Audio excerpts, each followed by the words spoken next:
Hello everybody and welcome to Nathan on Shuffle and to my latest episode of New Music Weekly. This is the show where I give you guys the top 5 prog headlines for the week, talk about some prog singles that have come out, and give you updates on the channel and what's going on here. So it's always a fun time. I always encourage everyone to subscribe if you haven't yet. I do these weekly, and it's a great way to keep informed and keep updated with all the news that's happening in the prog world. So it's a fun time, and I'm always glad to share what I discover throughout the week. So today is September 1st, 2023, and there's two major headlines that I want to really get into that are big in my perspective from the bands that I love and the spheres that I reside under, so I'm excited to talk about that. But first, before we get to those two items, I'm going to talk about the new releases for this weekend. There's a lot of interesting releases coming out. A lot of these are maybe a little bit more on the obscure end of the spectrum, but I wanted to highlight them quickly. First, Soen has a new album called Memorial. This is a Swedish progressive metal band formed by ex-Opeth drummer Martin Lopez. A great blend of progressive metal and some really melodic things going on. There's a little bit of a Tool influence in their sound, but it still remains pretty catchy and easy to listen to for those that are into this style of metal. So should be a good one to check out and listen to if you're interested. Randy George came out with a new album, Beyond Words. This is his third solo album. Randy George is the bassist of the Neil Morse Band. It's mostly an instrumental album. I believe there's a track that features vocals, but mostly instrumental, with a good variation of styles, and should be really interesting to look into. It's on Bandcamp right now if you want to seek it out.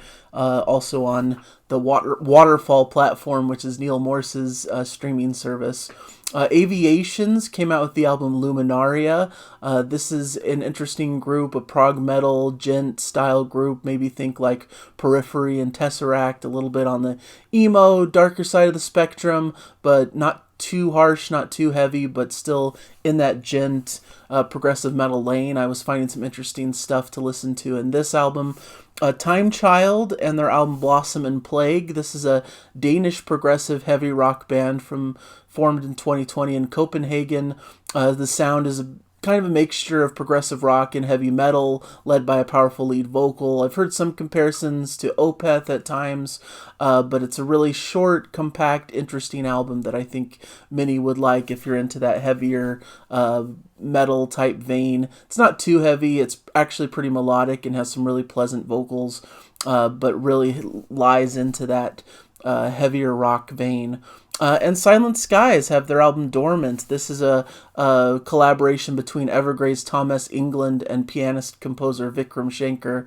Really cinematic and very pop-oriented, and beautiful vocals and really sublime harmonies and blends. It's just a really beautiful pop-centric album with some atmospheric touchstones. Great stuff there, so that's worth checking out. So, smattering of interesting new releases, nothing too major from my perspective, but interesting things to check out if you're interested in some new music this weekend.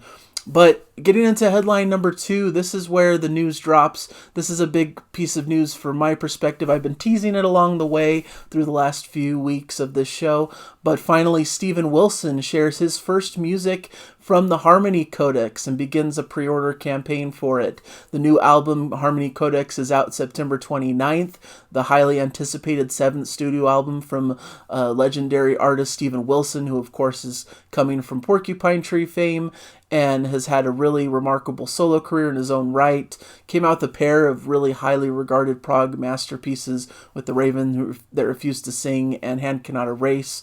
And so now he's back with the follow-up to 2021's The Future Bites. And there's a lot of hype around this release. He's been doing these sessions of having people come to this location and listen to it in the dark and really get the full-on experience with Dolby Atmos and all that kind of stuff. And it's been getting a lot of good reviews from those experiences, and Steven Wilson seems really hyped about it, that it's very genre bending. It's a journey that should be taken all in one sitting and has a lot of interesting sonic explorations and takes from a lot of his influences. So it seems like it's going to be a really eclectic, interesting album from him.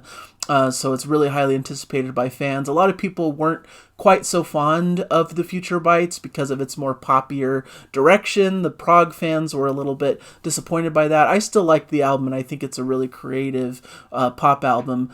But it's interesting to see where he goes from there, if he still infuses a lot of that pop direction into this new album, or if it goes back to the full-on prog, or what I suspect is kind of a blending of both of those things with some new things added into the mix. He always keeps things interesting, and I really respect him for his artistic integrity, as much as certain people shy away from him in recent times and feel that he's going off the rails a little bit from what they like about his music, but I'm always captivated by what he does, and I think he's such a great artistic visionary for this genre.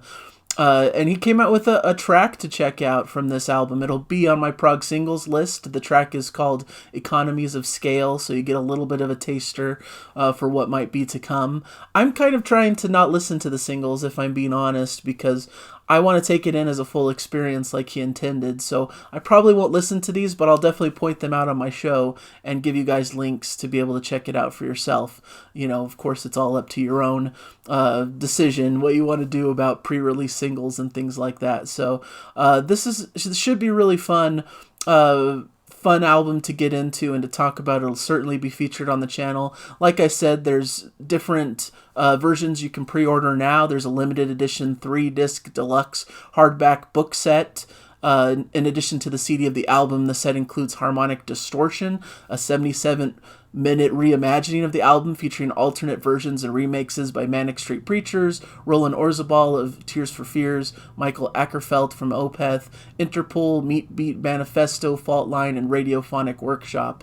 The third disc is a deluxe-only version of the Blu-ray featuring high-resolution 96 by 24 stereo, 5.1 surround, and Dolby Atmos mixes of the Harmony Codex, 2 videos and exclusive instrumental mixes of the full 65-minute album. Of course, there's a 100-page Carl Glover designed hardback book with stunning artwork, so a lot of cool stuff in that deluxe package. Of course, there's also a 2LP version out and a Blu-ray that will be out as well. So those are available for pre-order. The album officially comes out September 29th. Very hotly anticipated. Should be one of the big seminal albums of the year, I would imagine. It'll be interesting to see everyone's take on it once it's officially out there. So, like I said, I'll be talking about it on the channel, certainly, and I'm excited to get into it and see what it's all about. The other huge item of news from my perspective is the return of Moon Safari and them releasing their long-awaited Himlabacken Volume 2 on December 8th. Really exciting news. I've been a huge fan of Moon Safari. It's no secret on this channel that I'm a massive fan of them. Me and Jana have reacted to several of their tracks and have gushed over them. My wife has said they're one of her favorite prog bands, probably her favorite modern prog band, alongside Yes. So really hotly anticipated project here. It's been quite a bit of time since their previous album, Himlabacken Volume 1, came out in 2013. So it's been a 10-year span, but it sounds like the wait will be worth it, because it just, from the descriptions, it just sounds like it's going to be a really great project. They've really taken their time with this one, and it should be something special. So I will talk about this certainly when it's out. I'm really excited to get into it. It's several months away at this point, but really cool that it's on the horizon, that there's a solid date, and that it's coming, and I can't wait. It's being mixed and mastered by Rich Mauser at the Mouse House Studio in LA, California, which is really exciting to me because Rich Mauser mixes a lot of my favorite modern prog albums. All the Neil Moore's Transatlantic, Spocksbeard stuff is usually done with his touch, and I like the way his album sounds, so that should add a cool layer to their music that I'm really excited, and to hear those sumptuous harmonies and their wonderful blend of symphonic prog. It should be just a great album to look forward to, and I'm certain that many of you will enjoy it, because, if you watch this channel, you probably have similar tastes to me, and this is just right up my alley, one of my favorite all-time bands. And I'm thinking of doing an album ranking and doing other shows around their music, because I'm just really excited to feature this. Hopefully, it should be a fun time towards the end of the year. I'm really excited, leaving a spot reserved for one of my top albums of the year for Moon Safari, because I have a feeling it's going to be something really special. They talk about that this album will have their trademark vocal group-inspired harmonies, uplifting melodies, and soulful romantic lyrics, but this time in contrast with a heavier, slightly darker side that might surprise and hopefully excite our longtime listeners and bring in new ones. And they're adding in ex-Black Bonzo drummer Michael Israelson to the band, so he's joining as part of the mix here. But it should be a really fantastic project. I'm really excited. The track listing is out. There's an album cover out. So we're getting those little pieces of information. Hopefully soon there will be a pre-order. I'm certainly hoping that it's pre-orderable on vinyl, because that's the format I tend to gravitate towards lately. But I'm supremely excited. I think this is going to be a special album, and I hope that you guys will pick it up as well when it ultimately drops. Item number 4 on the list, Gong continue their intergalactic voyage with new album Unending Ascending. UK space proggers, very well regarded and well known in the prog scene, releasing their album through K-Scope on November 3rd. It's their 15th studio album, I believe, maybe 16th, somewhere around there. And it's, I believe, the third to be released by the Kavis Turabi fronted version of the band after 2019's The Universe Also Collapses. So should be a cool new album from Gong. They have a brand new single, Tiny Galaxies, out, so you can sample that. And the album's going to be available on CD, black vinyl LP, limited edition green vinyl LP, and a digital version as well. And Gong will tour with Ozric Tentacles throughout November and December in the UK, and again in March. So there's dates out for that as well. So thought that was interesting. I know Gong is a very notable band, and so I wanted to make sure to slip that into the show. And then item number 5, a smattering of new releases coming out from somewhat of a family of artists that work together, I would say. The first is Tiger Moth Tales, UK prog rock group, mainly the project of Peter Jones, who's an incredible modern musician, has just a great, incredible, beautiful voice, and is a multi-instrumentalist, very talented, has a very Genesis, pastoral, classic sound to him and to his voice. The Whispering of the World was the previous album, and now we're getting The Turning of the World, which is a bit of a companion piece, coming out on October 6th on White Knight Records. Sounds like it's a more acoustic flavored album. He wrote this mostly on acoustic guitar, so there's a single out that I'll point out in the prog singles section to get a taste for the album. It seems like it deals with a lot of some of the modern day issues and things that are happening, revolution, changing technologies, life altering events, and having the perseverance to embrace change by trying something new is some of the themes approached on the album. So should be a really great project. If you haven't heard of Tiger Moth Tales, definitely something worth seeking out. And I believe it's Bandcamp Friday, so one that can be pre-ordered on their Bandcamp site. And of course, on Bandcamp Fridays, the artists get a bigger cut of their sales, so it's an important thing to support the artists.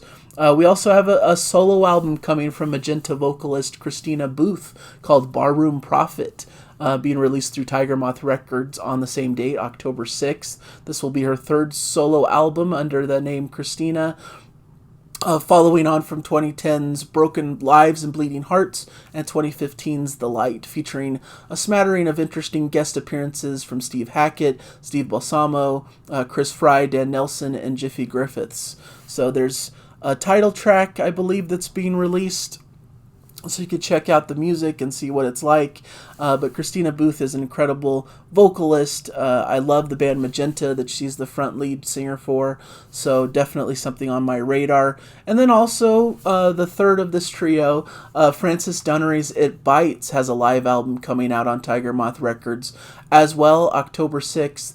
This is called Live from the Black Country on Blu-ray and CD. Really interesting live band there with guitarist Luke Machen from Machine and Cyan, Tiger Moth Tales Peter Jones that I've mentioned, drummer Bjorn Frickland, and bassist Paul Brown and Quint Starkey on triggers and backing vocals. So doing some classic It Bites material throughout, just a really cool project. And so that's available to pre-order as well. And it sounds like they're working on a new studio album as well to be recorded in December. So a lot of cool things going on. This is like a different flavor of It Bites, because there's also the It Bites that features John Mitchell that came out with a couple records, The Tall Ships and Map of the Past, which I believe is still in existence, even though they've been super quiet. But I think there's still smattering of talk about possible future for that iteration of It Bites, but this is the Francis Dunnary version of It Bites. So interesting that there's multiple versions roaming around there of this really interesting 80s prog band. And getting into our prog singles, like I mentioned, Steven Wilson's Economies of Scale is on my list of the prog singles to check out to get a feel for his new record, the Harmony Codex. Then we've got a new single from Temic, and it's called Falling Away. Sounds like a great Leprous-inspired track. This is the group that features Eric Gillette from the Neil Morse Band and Diego Tejeda from Haken. Ex-Haken. So it's a really cool track. They're coming out with a new album November 17th called Terror Management Theory. So that should be really cool to check out. One that's highly on my radar, a cool debut band that I think has really great promise, so I'm excited about that. Number 3 on my prog singles list, Bruce Sword has a new track called Nestle In. This is the frontman of Pineapple Thief, and his third album will be called Luminescence, coming out through K-Scope Records on September 22nd. Subsignal also has a new single called Silver, The Sheltered Garden. This is a prog rock quintet from Germany, really cool band that has a new album coming out called The Poetry of Rain. It's a bit of an AOR flavored prog, in my opinion, but it's very melodic, very beautiful, and definitely well worth your attention. Molly Barron has a new track called Reality Show. This is a band that recently was signed out on Inside Out, coming out with their new album, Something Ominous, on September 15th. This is a harder driving, more alternative rock style song, so something for those that appreciate that, maybe a bit on the heavier end of the spectrum here. And then a bonus 6th track, I mentioned Tiger Moth Tales and their single The Turning of the World, a really beautiful number, very acoustic based, and just sounds really beautiful and great classic symphonic prog there. So those are the items that I have for you guys today. Hopefully you enjoyed my list. A lot of cool, interesting stuff going on in the mix here. As for the channel itself, we had a really good week. Me and Jana did a reaction to Colosseum and the Valentine Suite. Really interesting instrumental jazz fusion, early prog. Really interesting stuff there. I did a review this week of United Progressive Fraternity and their album Planetary Overload Part 2 Hope. So really interesting, sprawling double disc album that was really fun to talk about. And so check out that review. It's the first of what I'm considering a trilogy of Australian prog reviews that will continue forward with this next week. I also did a top 5 of the top 5 Australian prog bands, kind of in tandem with this reviews I'm doing of these Australian prog artists. Next week I'm going to be doing Unitopia and their new album 7 Chambers. That's the next Australian prog review. I'm also going to be reviewing the Flower King's latest album, Look at You Now. So I'm excited to get into that one. A double review week, so that should be fun for those that like that side of the channel. And a great classic prog review with Jana. We're going to be covering a classic Gentle Giant track. So should be a really great week overall. As always, there's so many great prog releases coming out that I'm excited to delve into and talk about. There's a lot to check out if you're a fan of this genre. So please do. Please look at the description. Please look at all of the things that I've linked there and all that stuff. It would be much appreciated if you could check that out if you so wish. Please comment and like and whatever you want to do to this video. I always appreciate the interaction and all of the support from the community. So thank you guys so much for joining me, and just enjoy the music, guys. Enjoy it well. Thank you guys, and I'll catch you guys hopefully in a future episode. Bye, everybody.